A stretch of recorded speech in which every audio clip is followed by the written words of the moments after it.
So this is the sea of small engine parts. This is what we might need for the belt tensioner.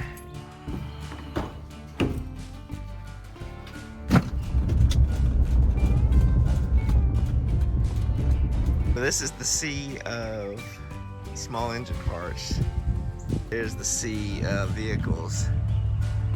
They got all kinds of things. They know. And actually, look at this. This is what we might need for the belt tensioner. So, the results of our finds. We found our bracket for our belt for our tiller project in a future video. And then this was just a luxury find. This is the gas tank that we saw. It's in really good shape. So how much do we pay? So the tank was $5.75, and then she just made up an amount $2 for that. So everything $8. Is it worth getting scrap metal parts?